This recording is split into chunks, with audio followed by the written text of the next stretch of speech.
प्यारे सज्जनों, संसार में 3 देवी ऐसी हैं।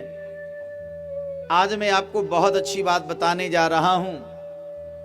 3 देवी हैं ब्रह्माणी, ब्रह्मा जी की पत्नी, कमलानी नारायण की पत्नी लक्ष्मी, और रुद्राणी महादेव की पत्नी पार्वती। 3 देवी हैं। आपने देखा है 3 देवियों को? बताओ, देखा है आपने? हाँ या ना कुछ बोलो। देखा है? नहीं देखा? लेकिन आज मैं आपको उन 3 देवियों का दर्शन कराऊंगा। वो हमारे समाज में और हमारे घरों में, हमारे परिवारों में वो 3 देवियां विराजमान हैं। तीनों हैं।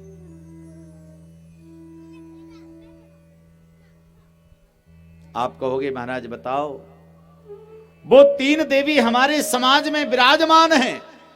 अगर आपने उन 3 देवियों को प्रणाम कर लिया तो ब्रह्माणी, रुद्राणी, कमलानी तीनों को प्रणाम करने का जो पुण्य होता है, मैं बिल्कुल सत्य कहता हूं, वही पुण्य आपको संसार में उन 3 देवियों को प्रणाम करने से मिल जाएगा। वो 3 कौन?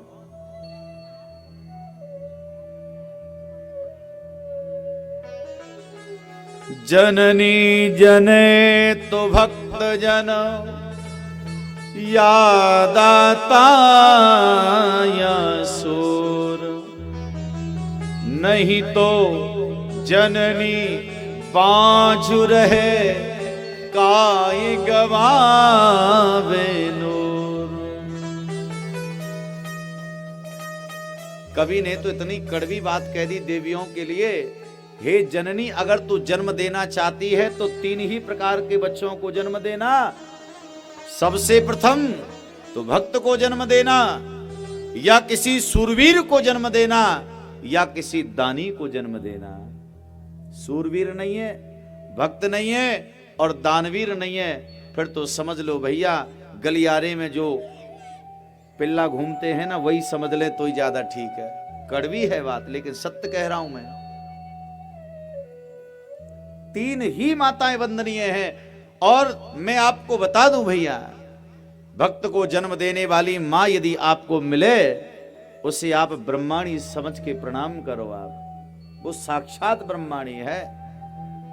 ब्रह्मा 4 वेदों के ज्ञाता हैं। एक भक्त को जन्म देने वाली मां साक्षात ब्रह्माणी है, और किसी दानवीर को जन्म देने वाली मां साक्षात लक्ष्मी है,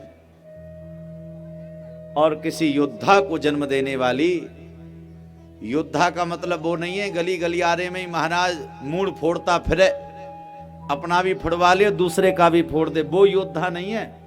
वो सबसे बड़ा निकम्मा है। वो निकम्मा, वो योद्धा नहीं है। तो योद्धा कौन है?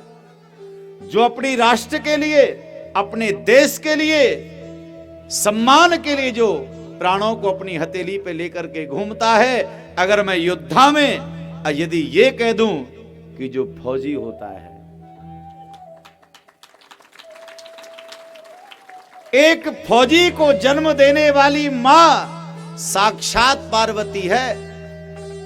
पार्वती मैया को प्रणाम करने से जो पुण्य मिलता है, वही पुण्य एक फौजी की मां को जन्म प्रणाम करने से वही पुण्य मिलेगा आपको। ये भागवत की बात बता रहा हूं आपको मैं।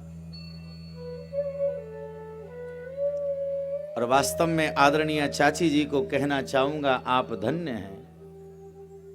आपके पतिदेव भी ऐसे रहे, जो राष्ट्र की सेवा के लिए जिन्होंने अपना जीवन लगाया, और आपके पुत्र भी श्रेष्ठ हैं, जो राष्ट्र की सेवा के लिए तत्पर हैं। साक्षात महादेवी हो आप।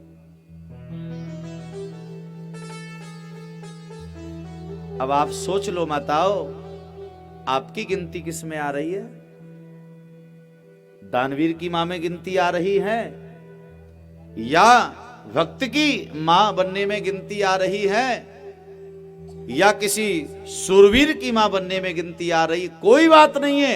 आज तक नहीं आई तो अब संकल्प कर लो, अब तो बना दो किसी बच्चे को। आपका जीवन भी धन्य हो जाएगा। अरे माताएं तो वैसे प्रणम्य होती हैं। अगर माताओं के अंदर ये भाव और आ जाए तो भैया समझ लो फिर तो परम वंदनीय है। अरे माताओं को ऐसे ही बढ़िया श्रेष्ठ नहीं बताया गया, क्योंकि इनके अंदर त्याग और समर्पण होता है।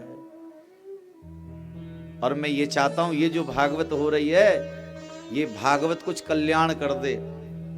अब तक जो कथाएं सुनी और सुनाई हमने, वो केवल महाराज कथा हो जाए और कौन से दिन भंडारो है, भंडारो पाएंगे भैया। भंडारो तो चकाचक मिलेगा ही, पर असली भंडारो जे है जो अब चल रहे हो है, ये असली भंडारो है। वो भंडारो तो भैया शाम को ग्रहण किया सवेरे साफ, लेकिन ये जो भंडारा है ये जीवन पर्यंत हमारे भी काम में आएगा, हमारे बच्चों के काम में आएगा, 7 पीढ़ी तक काम में आएगा भंडारा। जोर से बजाओ, ताली बजानी है तो जोर से ही बजाओ। तो अब आप ये बताओ कौन सा वाला भंडारा अच्छा है, वो एक दिन वाला या ये 7 पीढ़ी तक चलने वाला भंडारा? 7 पीढ़ी तक चलने वाला भंडारा। तो हे मेरी माताओं, आज संकल्प कर लो, कोई बात नहीं है। शास्त्र कहता है गतम ना सोचामी कृतम ना मन्ने, जो समय बीत गया, आप कहेंगे भाई हम तो कुछ कर नहीं पाए, बच्चे बड़े हो गए, हमने कुछ बनाया नहीं, तो आपके घर में आपके नाती तो होंगे, उनको ही तैयार करो, उनको तैयार करिए, आप कुछ तो बना दो। फिर आप देखिए आपका घर कैसा स्वर्ग हो जाएगा, दिव्य हो जाएगा। भैया कथा का सार समझ में आना चाहिए।